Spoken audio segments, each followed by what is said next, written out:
Hola, ¿qué tal? Buenas noches, ¿cómo están? Bienvenidos al Envite. Enseguida analizamos la actualidad de esta semana que viene marcada por esa tragedia aérea en los Alpes franceses. Pero antes déjenme que les presente a las 4 invitadas que nos acompañan en esta noche, en esta mesa del Envite. Se las paso a presentar ya de inmediato. Carmen Hernández, que es la candidata de Nueva Canarias al Ayuntamiento de Telde. Hola, Carmen, buenas noches. Buenas noches. También nos acompañan esta noche de jueves Zaida González, que es concejal del Ayuntamiento de Santa Cruz de Tenerife por el Partido Popular. Hola, Zaida, buenas noches. Muy buenas noches. También saludamos a Lola Padrón, que es la presidenta del grupo parlamentario del PSOE en el Parlamento canadiense, evidentemente. Hola, Lola, muy buenas noches. Hola, buenas noches. Y también nos acompaña la cuarta invitada, es María del Mar Julios, que es cabeza de lista al Parlamento de Coalición Canaria por la isla de Gran Canaria. Señora Julios, buenas noches. Hola, muy buenas noches. Bueno, pues como han visto, las 4 invitadas que nos acompañan esta noche, enseguida vamos a analizar la actualidad. Antes también presentamos a nuestra compañera Emilia González. Hola, Emilia, buenas noches. ¿Qué tal, Eugenio? Buenas noches. Lo decíamos al principio, la semana, Emilia, viene marcada por la tragedia. Por la tragedia y también por los malos recuerdos, ¿verdad?, de muchas familias canarias que vivieron esa misma situación pues con aquel vuelo de Spanair. Hola, muy buenas noches. Todo el mundo está consternado con el accidente de avión que le ha costado la vida a 150 personas, entre ellas 51 españoles, y mucho más ahora que se empiezan a conocer, a dar algunos detalles del siniestro. Giro de 180 grados en las últimas horas, aunque nunca se ha descartado ninguna hipótesis. Según la Caja Negra, fue este hombre que están viendo, Andreas Lubich, el copiloto del avión quien estrelló la nave el pasado martes en los Alpes franceses. El fiscal jefe de Marsella ha dicho literalmente que el copiloto quiso voluntariamente destruir la nave, activó el botón de descenso de altitud y se negó de manera intencionada a abrir la puerta de la cabina de mando al comandante que se había ausentado en ese instante. Bien, pues según las investigaciones todo ocurrió en 8 minutos. El copiloto provocó el descenso del avión de la compañía Germanwings, que había partido desde Barcelona con destino Düsseldorf, en Alemania. El Airbus viajaba a una altura de 11.582 metros y comenzó a perder altura durante 8 minutos a una velocidad de 700 kilómetros por hora. Se perdió la pista a una altura de 1.524 metros y la tripulación no hizo ninguna llamada de emergencia. En la Caja Negra se oye respirar al copiloto, que no contesta a los controladores y no abre la puerta al comandante. Los pasajeros no son conscientes de la tragedia hasta el último minuto. Una desgracia que desde luego ha puesto, Eugenio, en entredicho pues esa medida de seguridad de evitar que la gente pueda o cualquier persona pueda entrar a la cabina de mando, y también ha puesto en entredicho el protocolo de actuación cuando pasa algo de esto para con las familias, ¿verdad? Sin duda, es la noticia que conocíamos esta mañana, esa última hora. Déjenme que se las vuelva a recordar textualmente. Decía el fiscal de Marsella que accionó el botón de descenso de manera voluntaria, mientras los controladores le llamaban hasta 3 veces sin obtener respuesta. Carmen, terrible lo que hemos conocido hoy, ¿no?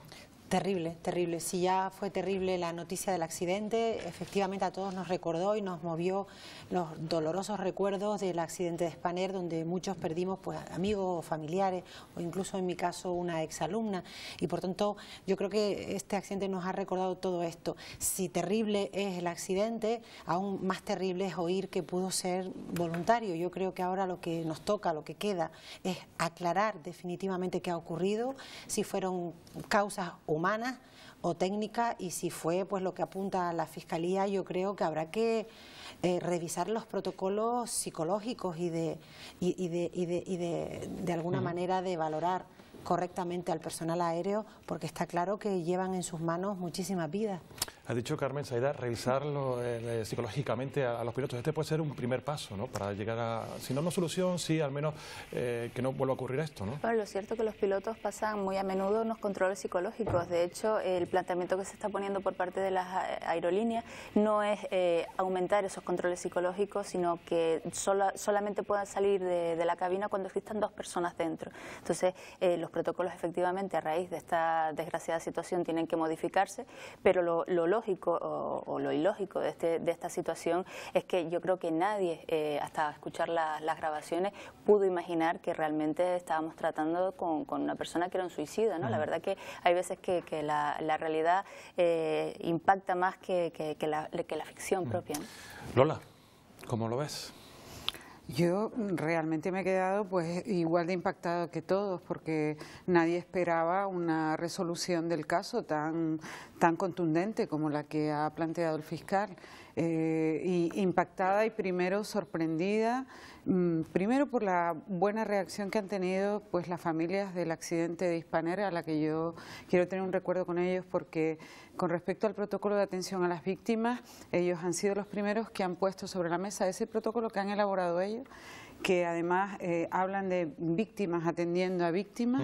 Y desde luego pues no se puede decir nada positivo cuando hay 150 muertos en un accidente de estos, pero desde luego que las víctimas de Hispaner que no se han rendido estén ayudando en este tema a mí me parece fundamental. Con respecto a lo del piloto, yo creo que sí que hay que aumentar, si no los controles, las revisiones que se le hacen a los pilotos y a cualquiera, pero no solo en aviones, sino en aquellos desplazamientos que impliquen la responsabilidad de una sola persona, ya sean pues autobuses. Las personas tienen que estar al 100% en este tema y luego que nos aclaren por fin la duda de que pueda ser un atentado o no, porque con eso también la gente vive ansiosa, ¿no? Por lo tanto, impactados y esperando que se aclaren las cosas con seriedad y con rigor, pero que se aclaren. Enseguida hablamos de ese protocolo porque ha dado mucho de sí y también se ha hablado mucho de este asunto, pero antes quiero que María Mar Julio también haga un comentario de esta situación. Decían todas que claro, que hay que revisar más, pero ¿qué se debe hacer? ¿Cómo se debe actuar? Porque tampoco es tarea fácil, ¿no? No, sin duda que no es fácil y desde luego que la tragedia ha sido tremenda, ¿no? Son muchas personas las que han perdido su vida en este accidente y el dolor que tienen que estar sintiendo pues todas las familias y los allegados, ¿no? Yo también tuve, por desgracia, que vivir con cierta cercanía la tragedia de Hispaner y me parece muy positivo que las víctimas, en el caso de Hispaner, estén aportando en otro caso como este, pero me parecería también importante que bueno, pues las familias ahora afectadas tuvieran todo el apoyo por parte de las administraciones para que no solo sea el acompañamiento en estos momentos de tremendo dolor, sino también después, porque hemos visto también a las víctimas de Hispaner cómo trasladan el olvido y el abandono en que en estos momentos están, en donde bueno, pues ahora la compañía aseguradora les quiere indemnizar, poco menos como si fueran víctimas de un accidente de tráfico y se sienten absolutamente abandonadas, ¿no? Por eso digo que el momento del duelo no solo es ahora, sino por desgracia los que le queda por vivir a la familia. Yo creo que y evidentemente yo creo que es trágico también las noticias que empiezan a salir, ¿no? Importantísimo que se revisen los protocolos. De todos accidentes como estos se tienen que sacar, digamos, experiencia y aprendizaje en serio para revisar los protocolos, como muy bien se decía, para que no quede nadie en la cabina nunca a solas y puedan ocurrir cosas como esta. Pero estaba yo ahora reflexionando, fíjense que después del 11 de septiembre se pusieron los mecanismos de seguridad para que nadie entrara en la cabina. Y ahora el problema ha sido porque el problema surge dentro de la cabina y desde fuera no se puede entrar. Es decir, creo que es necesario una reflexión y una aportación, sobre todo, de tener en cuenta a los técnicos en cosas como estas para poder tomar decisiones. Ya lo adelantaba antes Lola, el papel en este caso de Pilar Vera, que ha hablado alto, ha hablado claro y ha dicho que dignidad y respeto para las víctimas. ¿Se está respetando esa dignidad? ¿Se está respetando ese protocolo que se llevó en su día a cabo, Zaida? Yo creo, bueno, una de las críticas que hace Pilar Vera es que efectivamente en España ese protocolo no está implantado con toda la fuerza que debería estar implantado y que ellos hablan de la soledad que han sufrido a lo largo de estos años a la hora de realizar ese trabajo, ese protocolo que ha dado lugar a varios estudios y mucha documentación. De hecho, ella bueno, ha trabajado a nivel internacional a efectos de la creación de ese protocolo y se ha convertido en una experta en la materia, ¿no? Y lo que sí, cierto es que se queja amargamente porque en España todavía nos quedan muchas tareas por hacer. Yo creo que en este caso y por la situación en el lugar donde se ha producido el accidente, que ha sido en Francia, el hecho de ser un país neutral, que no ha sido ni España ni Alemania, que realmente nos encontramos en un país donde ha sido exquisito a la hora de implantar los protocolos, básicamente porque ellos también sufrieron un grave accidente y a partir de ahí hicieron muy bien los deberes y yo creo que las víctimas en este caso sí se han visto mucho más arropadas de lo que se pudieron ver las víctimas de Spanair. Y por último, bueno, cómo se está tratando la información. No solo cómo se da la información a las víctimas, sino por los propios medios de comunicación en España. Nos estamos dando cuenta que si el accidente hubiera sido aquí, a lo mejor en España, ahora mismo, independientemente de quién sea el partido político que estuviera en el poder, sí que estaríamos viviendo desconfianza, dudas, preguntas, cuestiones. Ahora realmente estamos viviendo que lo que dice el órgano competente, que primero informa a las víctimas, bueno, a los familiares de las víctimas, y luego lo sacan los medios de comunicación, se da por válida la información y no se cuestiona más. O sea, estamos todos esperando a que salga nueva información para valorar esa información, no más. Aquí estarían saliendo muchas informaciones paralelas que muy probablemente harían mucho daño a las víctimas. Es interesante lo que ha dicho Zaida. ¿Compartes ese criterio, Carmen? Totalmente. Yo creo que además ese planteamiento evita la especulación, que lo único que hace es generar más dolor y más ansiedad a la familia. Yo creo que ahora lo que toca es seguir investigando, aclarar perfectamente las verdaderas causas, revisar los protocolos, porque efectivamente cada caso nos apunta a una nueva lección, y atender a las víctimas con dignidad, la atención psicológica y, como decía María del Mar, Julio, ahora, la atención de ahora y la atención futura, y evitar también, en la medida de lo posible, que añadir más dolor al que ya tienen esas familias. Lola, también tu opinión, ¿hubiese diferencia en España, como dice Zaida, del tratamiento como se está llevando a cabo en Francia, en un país neutral, como decía ella? Yo hay dos cosas que me gustaría destacar.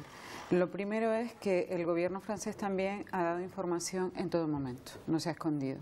Entonces, claro, el tratamiento, lo que tú puedes generar al recibir una noticia, pues hombre, si lo que te transmite el gobierno es: oiga, estamos investigando, déjennos hacer las cosas bien, entonces depende también de cómo manejen los gobiernos el tema. Por lo tanto, yo creo que aquí hay como un toma y daca, ¿no? O sea, depende de cómo tú lances el mensaje, pues la población lo recibirá o no. Y fundamental que estamos informados siempre. Lo importante que es que el tema se resuelva, no que se resuelva ya, sino que se resuelva bien, y que la información que nos llegue la información por parte de las autoridades competentes y que les llegue la información a la familia y que sea una información tranquilizadora y que genere confianza. Que genere confianza en la familia. Eso para mí es fundamental. Dependiendo de cómo se lleve, pues sería la reacción o no, no por estar en España o estar en... No, es simplemente también ver cómo... Y para mí es muy importante, porque sí oía a Pilar Vera también yo, siempre finalizar y concluir y pedir responsabilidades si las hay. ¿Por qué? Porque también los ciudadanos, si en este caso pues ha sido un accidente porque el piloto, pero bueno, vamos a ver qué es lo que pasa, porque ahora lo que tenemos es lo que ha dicho el fiscal, pero quizás más adelante pues se resuelvan otras cuestiones, pero en el caso de que fuera el fallo se hablaba también de que el aparato tenía 25 años, todas esas cuestiones hay que irlas poniendo sobre la mesa, irlas aclarando, pero también si hay víctimas, las víctimas y los familiares de las víctimas necesitan pues justicia en estos temas, y yo creo que hay que ser justos con las víctimas y con los familiares de las Enseguida con el Mar, porque creo que Zaida no estaba muy de acuerdo con lo que decía Lola. En lo último sí, en lo que no estoy de acuerdo, o sea, en Francia se han respetado perfectamente, tanto por los medios de comunicación como por aquellos que daban la información, los tiempos.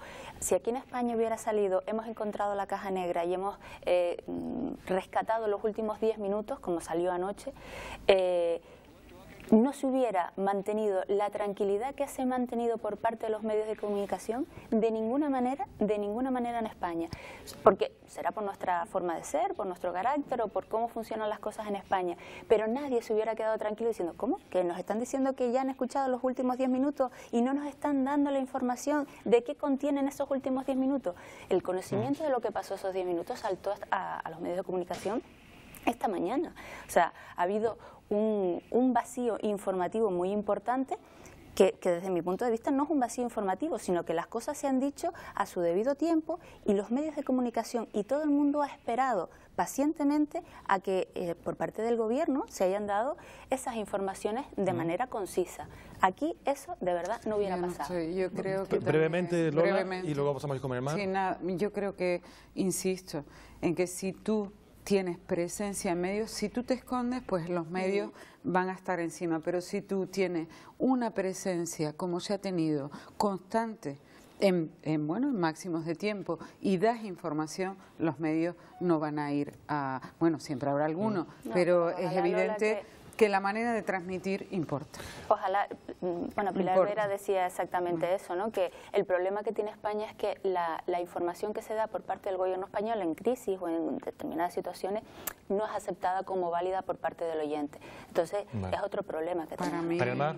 Hombre, yo pienso que desde luego lo primero es la transparencia de la información, lo segundo es el respeto por todos, incluidos los medios de información, para que la información que se traslade sea lo más veraz posible, dada por las fuentes oficiales y no generar pues una nube todavía mayor de incertidumbre. Eso también yo creo que es importante y hay que aprenderlo, pero también creo que las circunstancias son muy distintas, las que han ocurrido en torno a este accidente, que ha sido en medio de los Alpes, a las que ocurrieron cuando el accidente de Spanair, porque hay razones objetivas que en su momento llevó a las víctimas, insisto, yo me acuerdo de desplazarme al aeropuerto cuando ocurrió el de Spanair, desgraciadamente, y hubieron razones objetivas, porque el accidente ocurrió en territorio español, en un aeropuerto, todavía, digamos, el accidente ocurrió en la pista, por así decir, y lógicamente se tardó en reaccionar, se tardó en llegar los operativos, todo eso que después en la comisión de investigación correspondiente fue saliendo a la luz.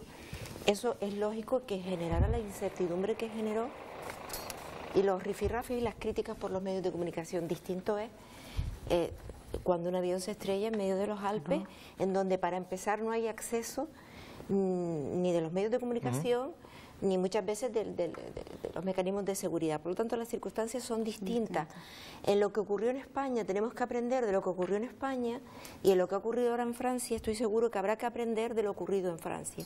Pero una cosa que me parece importante, y concluyo, me parece ahora fundamental en esta etapa en que estamos, que es que se analice por los técnicos la caja negra y todo el procedimiento, se busquen responsables, si es que los hay, obviamente, en este caso, es la independencia en la valoración de lo ocurrido. Yo creo que eso es a veces algo que también ha generado mucha incertidumbre en cómo se evalúan las cosas con posterioridad, porque, bueno, pues está los poderes económicos de las empresas de comunicación, de comunicación, no, de aviación, lo que son las empresas constructoras, las evaluaciones en donde yo creo que es fundamental la evaluación técnica independiente de lo que ha ocurrido, porque es lo único que verdaderamente puede ser más objetivo, ¿no? Bueno, cerramos este asunto, que dará mucho más de sí durante las próximas horas, porque conforme avancen los días conoceremos más detalles de lo ocurrido en esa tragedia en los Alpes franceses. Y cambiamos de tercio, Emilia, vamos al Parlamento de Canarias, porque también esta semana ha sido también muy intensa en actividad en el Parlamento regional, ¿no?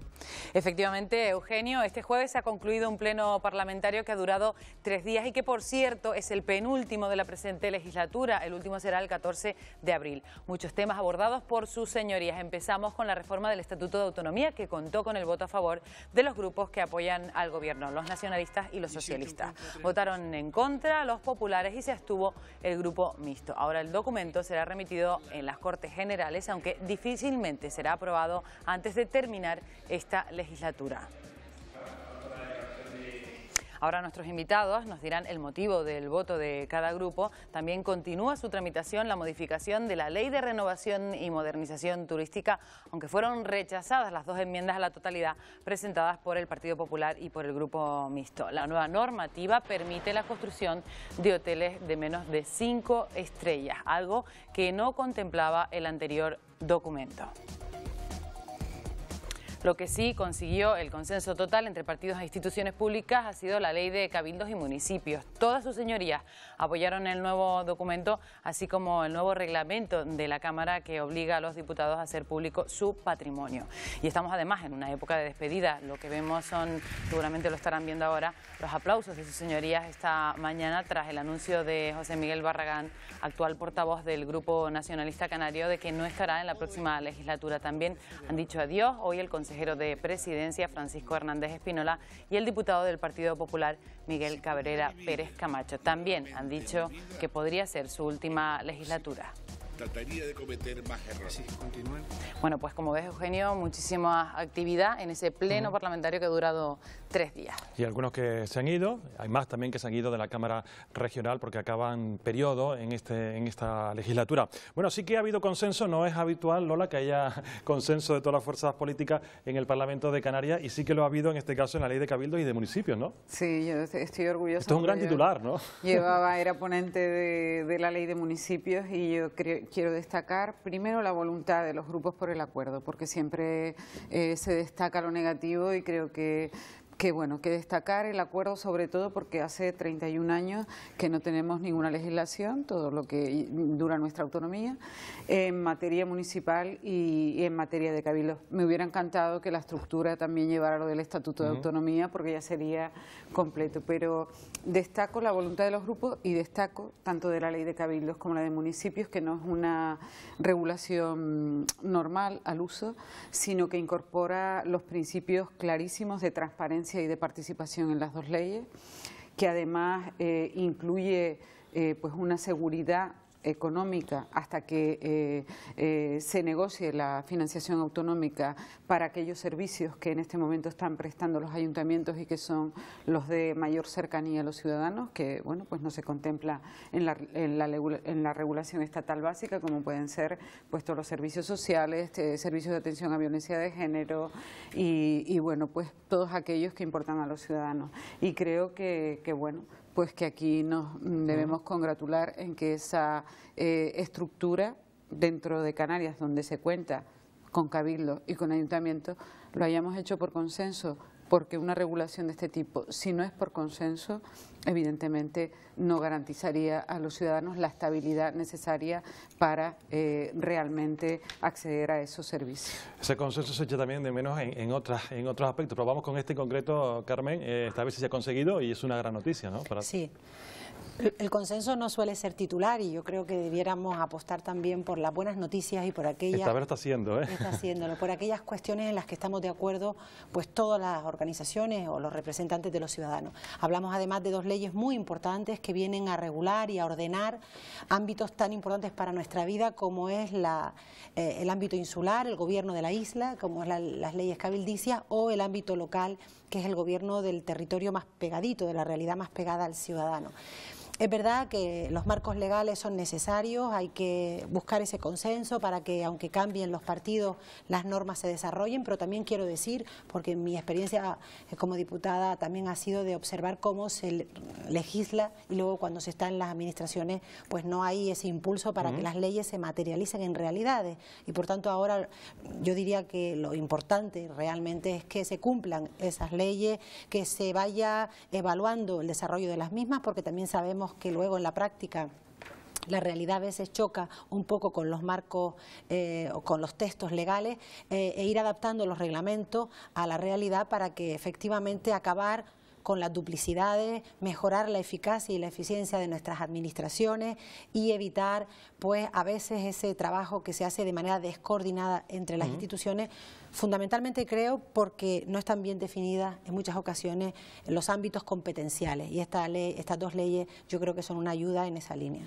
Saida, como concejal, sí, claro, ¿cómo lo ves? No, yo lo felicito, la verdad, felicito que se haya hecho ese trabajo básicamente porque desde el ayuntamiento, que es el grupo más chiquitito que está más cercano al vecino, realmente te das cuenta cómo las duplicidades e incluso triplicidades de dónde tienen que acudir cuando te van a pedir ayuda, pues les estaban generando no solo a a ellos un problema a la hora de realizar todo lo que viene siendo su desarrollo o llegar a solucionar sus problemas, sino que por otra parte también era como una especie de derrama de dinero el tema de que hubiera una triplicidad de competencias en 3 órganos distintos, cuando realmente una buena organización de a quién le corresponde cada uno hace que los medios se condensen y sean efectivos a la hora de llegar al ciudadano, que es realmente lo que una buena ley, hacia dónde tiene que dirigirse una buena ley, ¿no? Al ciudadano básico. Sí, yo creo que tenemos que felicitarnos todos, felicitar a los grupos parlamentarios por el trabajo y por el consenso generado.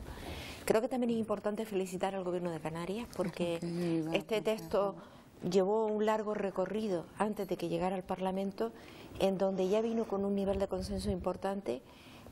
Trabajo que hizo el Gobierno con la Federación Canaria de Municipios y con la Federación de Cabildos. Y eso pues favorece que, como muy bien se ha dicho, tengamos hoy, digamos, un texto que articula la compleja trama administrativa que tenemos en Canarias y, sobre todo, deja para los equipos que vengan, para el Parlamento siguiente, para el Gobierno siguiente, para las instituciones siguientes, me refiero después de las elecciones, una tarea importante que es el desarrollo de la regulación de todas estas leyes. Yo creo que el trabajo no concluye solo aquí, sino que ahora se empieza todo un importante trabajo que esperemos se siga manteniendo con el nivel de consenso que se ha logrado ahora, para que verdaderamente el objetivo fundamental, que era simplificar la administración, evitar duplicidades y favorecer el acceso del ciudadano a la resolución de los problemas por cualquiera de las administraciones en donde toque una puerta, pues entre todos se pueda conseguir. Sí, brevemente, para pasar sin de tema, Lola. Brevemente, porque creo que hay que destacar, sobre todo de la ley de municipios, la cuestión de los presupuestos participativos, porque siempre se habla de financiación y se habla de los dineros, pero ahora los ciudadanos, mediante juntas vecinales y demás, podrán acceder a decir cuáles son sus prioridades y cómo repartir el dinero en las pero no me quiero, porque claro, el equipo de Francisco Hernández Espínola y la Consejería de Presidencia ha sacado las 3 leyes, las de transparencia, la de municipios y la de cabildos, por consenso, y evidentemente pues también se ve ese trabajo detrás, por eso quería complementar. Pues vaya ese reconocimiento. Una pregunta, Lola, ¿y por qué no se ha llegado a ese consenso en otros aspectos, como por ejemplo en la reforma de la ley turística? ¿Y qué ha pasado? Bueno, pues yo creo que en la ley turística nosotros tenemos la posición clara, una posición bastante centrada desde el principio. Hemos defendido un modelo de desarrollo turístico basado en la sostenibilidad desde el primer momento. Empieza con la ley de directrices, pasa con la ley de medidas del 2009 y ahora con la ley de rehabilitación. Un modelo basado en la rehabilitación y no en la liberalización ni la barra libre. Y en este sentido, pues hemos planteado también en el 2004 y en el 2003 2 proposiciones no de ley, una defendida por María del Mar Julio, donde se planteaba que el Gobierno trajera al Parlamento la evaluación de la ley turística para ver pues cómo iba el proceso de rehabilitación. Esa evaluación planteó determinadas cuestiones que hoy se vieron en el Parlamento. Mire, con aquellos que plantean la liberalización total del suelo, nosotros no estamos de acuerdo, porque evidentemente eso ha dado pie a la crisis en la que nos encontramos. Y con otros que plantean el intervencionismo puro y duro, tampoco estamos de acuerdo. Tenemos 2 papeles en blanco, porque retiradas de ley, frente a una ley que plantea que se pueden construir hoteles de 4 estrellas, no barra libre, no es verdad. Solo en suelos que ya están clasificados turísticamente, y solo se pueden clasificar los suelos en aquellas instalaciones que puedan ser trasladadas, y pueden ser trasladadas cuando en zonas, pues mire, como el Puerto de la Cruz, se necesite cualificar más el destino, pues puede desaparecer una instalación hotelera y cualificar el suelo en otro lado en ese sentido. Y aquellos que dicen lo de barra libre, les hemos hecho una propuesta hoy, desde el escaño y desde el Partido Socialista, y es que el reglamento, y ese es trabajo para los próximos que vengan, el reglamento que plantee qué características definen la calidad, que es lo que va a plantearse a la hora de dar una calificación y a dar una licencia, se traiga al reglamento, se traiga al Parlamento y que sea el Parlamento, después de oídos los sectores, quien apruebe esos criterios de calidad. Por lo tanto, es evidente que aquí hay una posición, hay un modelo firme frente a los bandazos insularistas de otros. Hasta 3 veces ha dicho Lola que no es barra libre. Digo esto no. y miro a Carmen porque Román Rodríguez en el Parlamento lo ha definido como barra libre. Pero ha dado los argumentos. Bueno, yo evidentemente sepultar definitivamente la moratoria, pues yo creo que para nosotros no tiene otro calificativo que abrir la veda del desarrollismo y hablar de sostenibilidad cuando se prácticamente desaparecen las limitaciones tanto cualitativas como cuantitativas del crecimiento en planta alojativa. Pues a nosotros estamos totalmente en desacuerdo. Estamos en desacuerdo con esta ley, que recordemos que es una ley del 2013 que ahora se replantea con cambios sustanciales, una ley que tiene solo año y medio, casi acabada de nacer. Y ya estuvimos en desacuerdo en aquel momento porque entendimos que se perdía una oportunidad para hacer de verdad una ley que renovara y modernizara nuestra planta alojativa, nuestras construcciones hoteleras y también las ciudades turísticas. Y aquí se ha perdido una oportunidad de oro desde nuestro punto de vista en un asunto en el que nos va mucho, porque no olvidemos que hablamos de nuestro motor económico, de la fuente por lo menos potencial de donde más empleo se puede generar y donde por tanto tenemos que poner los mayores esfuerzos. Nosotros no estamos de acuerdo con esta nueva revisión, creemos, como decía antes, que es acabar con las limitaciones. Nosotros creemos más en un modelo territorial y en un modelo turístico basado en la calidad y en el aumento de la competitividad, pero no de manera invasiva en el territorio, no de manera desarrollista, no profundizando además en un modelo que es precisamente quienes no... Es el modelo desarrollista, el modelo del ladrillo el que nos ha traído a esta terrible crisis. Por tanto, en eso discrepamos y por eso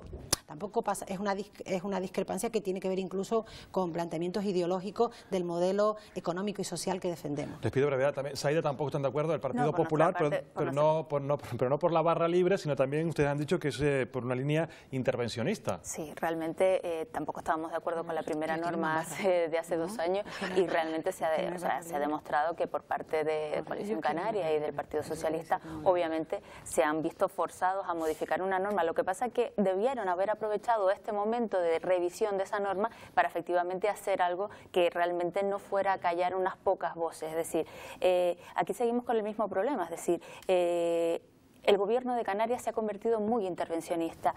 El planteamiento que plantea esta ley turística al final consiste en autorizar que el gobierno autorice sobre una autorización que ya dan los cabildos de manera previa y que incluso está siendo cuestionada por la normativa Bolkestein, ¿no?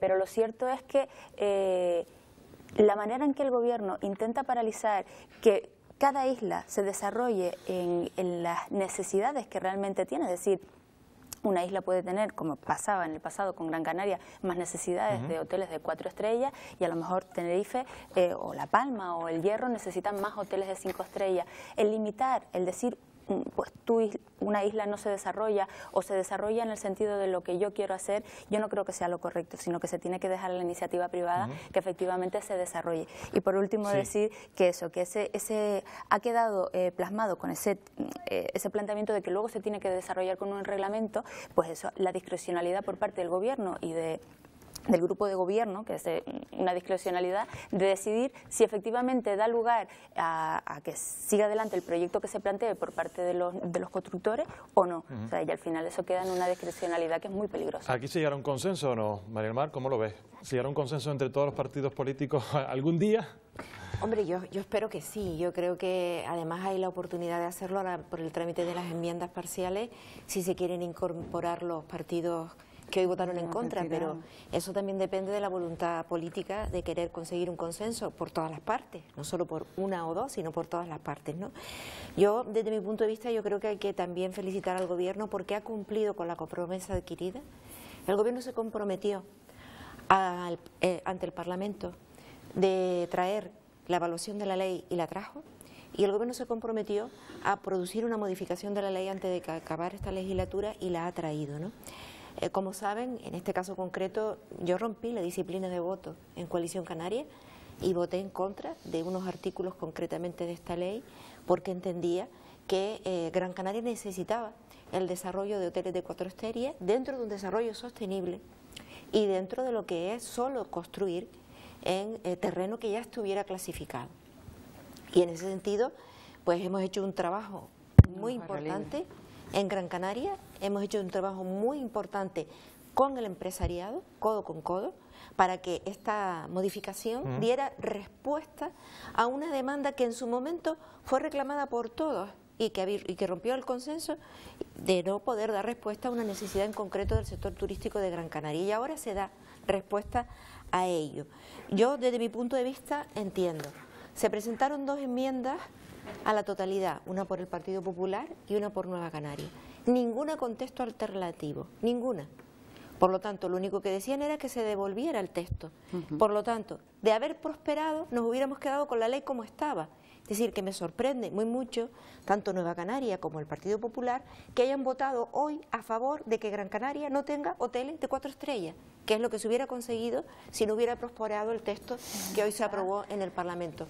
Por lo tanto, yo creo que se ha dado un paso importante. No es cierto que se acabe la moratoria con esta ley, no es cierto, sigue prohibida la clasificación de nuevo suelo para uso turístico. Lo que sí se ha dicho es lo que pedíamos desde Gran Canaria, que además de los hoteles de 5 estrellas, que además de los hoteles ligados a la renovación, se permitiera hoteles con criterios de ecosostenibilidad y con criterios de calidad, y eso es lo que se está trabajando en estos momentos. Creo que no vamos tampoco a llegar esta noche en un consenso con los 4 fuerzas políticas. Yo creo que vamos a cambiar de asunto, porque también tenemos que estar pendientes de lo que ocurrió, o mejor ya analizar lo ocurrido este fin de semana. Cambiamos totalmente de asunto en Andalucía. Emilia, hubo elecciones y hubo resultados que ahora vamos a analizar. Efectivamente, todos estábamos muy pendientes de lo que pasara allí. Justo hace una semana hacíamos quinielas de cómo serían los resultados de las elecciones andaluzas. Repasamos pues esos resultados. Como ustedes saben ya, el Partido Socialista, con Susana Díaz a la cabeza, logró el triunfo con 47 escaños. Mantuvo el mismo resultado que en el año 2012, pero no consiguió la mayoría absoluta. Le siguió el Partido Popular, que perdió 17 diputados y se quedó con 33. Podemos, al final, obtuvo 15 escaños, un dato importante, pero menor del que la propia formación esperaba. Una de las sorpresas fue Ciudadanos, que irrumpe también por primera vez en la Cámara Andaluza con 9 diputados. En último lugar quedó Izquierda Unida con 5, que perdió 7 diputados respecto a la anterior legislatura. Bueno, pues como ves, muchos titulares y muchas preguntas, y nos preguntamos si estos resultados también se pueden extrapolar a lo que sucederá en mayo aquí en Canarias. Vamos a hacer esa pregunta. ¿Son extrapolables, Zaida? Yo espero que no, básicamente porque en Andalucía hay una idiosincrasia también que es distinta, y lo cierto es que en primer lugar, lo que se ha demostrado en estas elecciones es no solo, por una parte, que el votante del Partido Socialista ya estaba estancado, o sea, no han perdido, bueno, han perdido votos, pero no han mantenido el número de diputados, mientras que el Partido Popular, que en las elecciones del 2012 fue apoyado por un número superior de gente, que ahora, en este nuevo mandato, en esta nueva cita electoral, pues se ha visto que se ha dividido el voto entre Podemos, Izquierda Unida también ha perdido el voto, y Ciudadanos. ¿Esto qué significa? Que yo creo que la parte de personas que no han votado al Partido Popular, sino que se han decantado por estas nuevas formaciones, y luego el voto nuevo, que ese voto joven lógicamente está tendiendo a las nuevas formaciones políticas. Bueno, vamos a pedir un poquito más de concreción. Carmen, ¿cómo valoras tú estos datos? Bueno, yo creo que no voy a ser tan generosa con la valoración de lo que yo defino como un batacazo o castañazo directamente del Partido Popular. 500.000 votos, nada más y nada menos. Veíamos ahí que eran 17 escaños. Esto además a muchos no nos sorprende. Esto tiene que ver con políticas erráticas, equivocadas, con recortes y con una política, la del señor Rajoy y la del PP en el Estado, que no ha venido a resolver ninguno de los problemas que tiene el Estado español, sino a profundizar en ellos.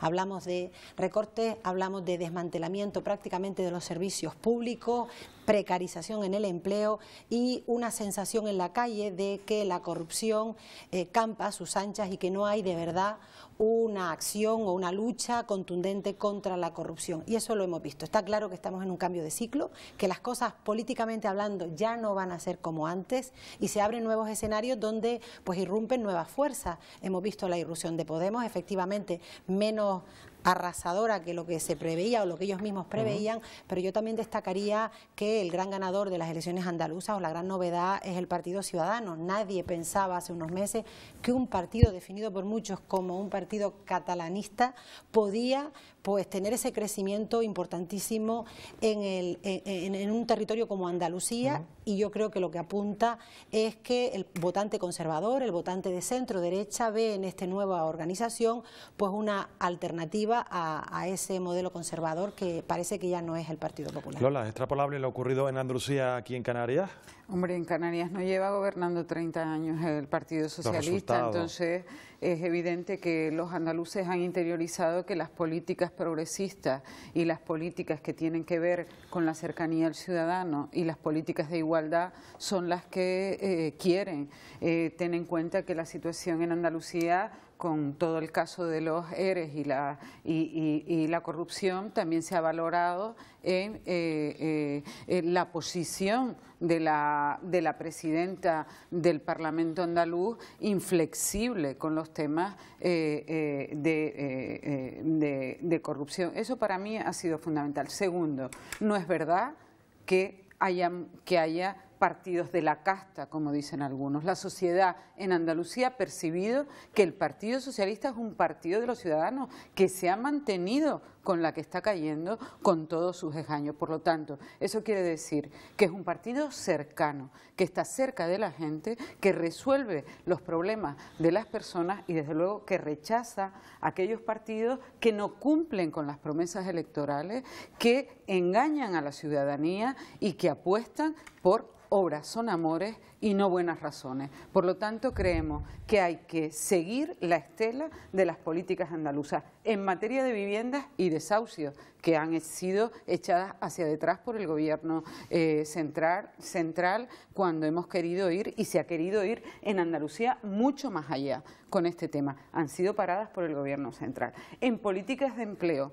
es verdad que es una comunidad autónoma con un nivel de desempleo, pero que apuesta por las políticas activas y los ciudadanos. En materia de energías renovables son una de las... y demás. Mira, políticas sociales, políticas cercanas y desde luego confianza en los políticos de... Ha quedado claro la postura de Lola. Desde Coalición Canaria, ¿cómo se ve estos resultados, María del Mar? Bueno, en primer lugar, por supuesto que felicitar a los andaluces y andaluzas pues por haber participado con absoluta tranquilidad en sus elecciones y además haber incrementado el índice de participación que creo que se ha producido, ¿no?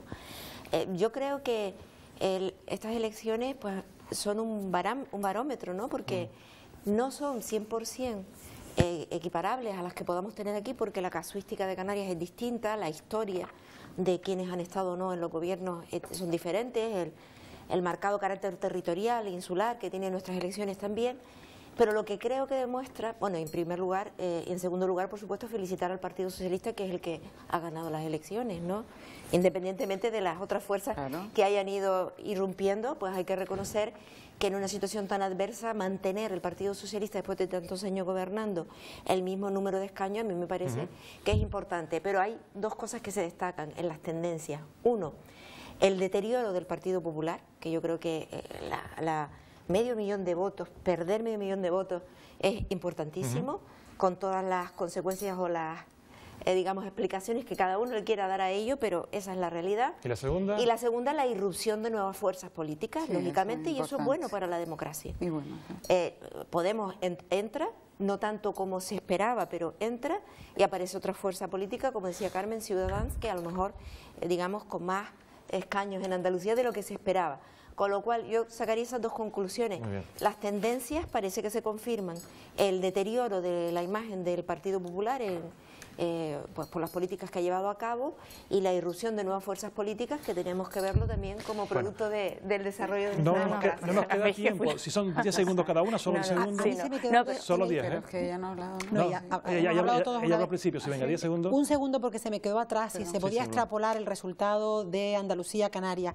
La experiencia del Partido Socialista en el gobierno de Canarias estos 4 años ha sido negativa y por tanto yo creo que no deben... eran 10 segundos, Carmen, porque la experiencia no ha sido como para extrapolar. Yo tampoco creo que sea traspolable, pero sí es cierto que el Partido Popular ha tenido que adoptar, desgraciadamente, muchísimas medidas que, lógicamente, no es bueno nunca, está bien mirado el que dice no, el que ajusta y demás, pero la realidad es que el Partido Popular se comprometió a sacar a España de la crisis y lo ha hecho.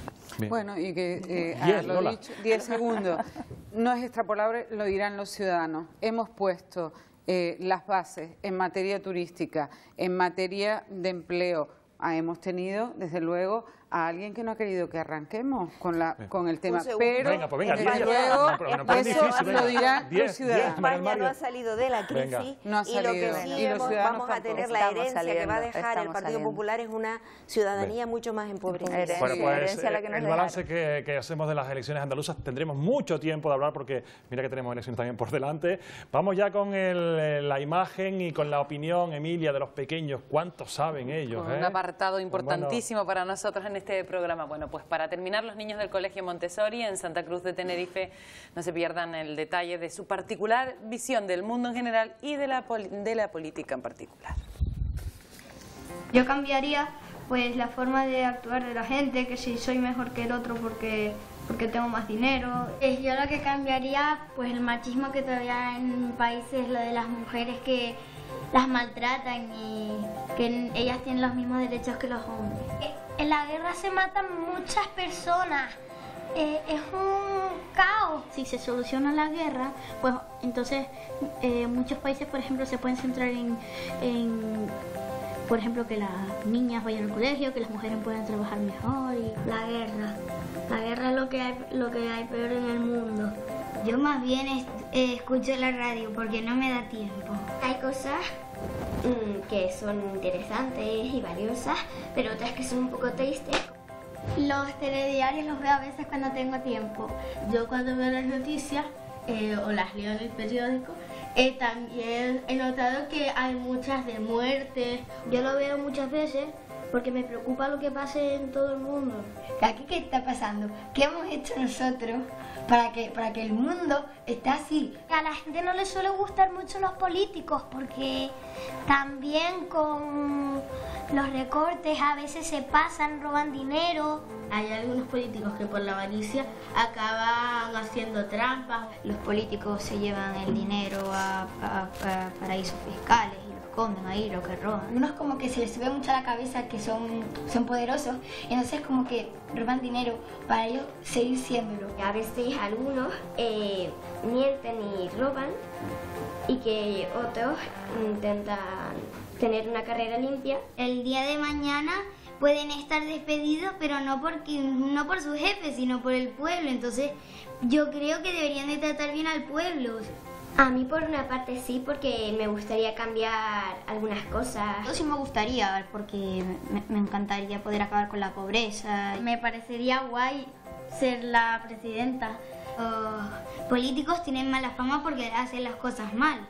Y entonces eso a mí me parece como que se va heredando de político a político y no me gustaría tener mala fama sin haber hecho nada mal. Bueno, pues lo han dejado claro. Ustedes decían que qué imagen están dando, que tienen los niños de los políticos, decía Zaida, ¿no? No, pero esta última niña que ha hablado que está para comérsela, realmente tiene razón. Es decir, muchos políticos heredamos una imagen que no se corresponde con la realidad de nuestro trabajo y nuestro desempeño. Es verdad, es verdad. Han dicho algo, la avaricia, efectivamente. Las cosas que se hacen mal por algunos políticos tiene que ver con la avaricia y eso es lo que hay que cambiar. Bueno, y la esperanza. Como razón positiva, como valoración positiva, yo creo que tenemos que sentirnos orgullosos orgullosos de tener estos niños y estas niñas que... Qué generación más preparada, ¿verdad? Que prometen, que parecen y que estar tienen muy ganas de ser preparados. presidenta, Y dijo ella. positivo es que tienen ganas de cambiar las cosas, que dice, y que proponen además. La preocupación es, oye, no den esa imagen porque voy a llegar yo, que quiero cambiar las cosas, y es lo que nos pasa a algunos, y se involucran. por eso esperanza Ha dado también. mucho de sí este último de los niños, pero aquí tenemos que dejarnos porque se nos Bueno. acaba el tiempo. Carmen Hernández, Lola Padrón, Zaida González y María del Mar Julio, gracias a las 4 por acompañarnos en este invite. Gracias a ti también, Emilia. Hasta la semana que viene a todos. Bueno, y a ustedes también, agradecerles un jueves más que estén ahí. Gracias y muy buenas noches.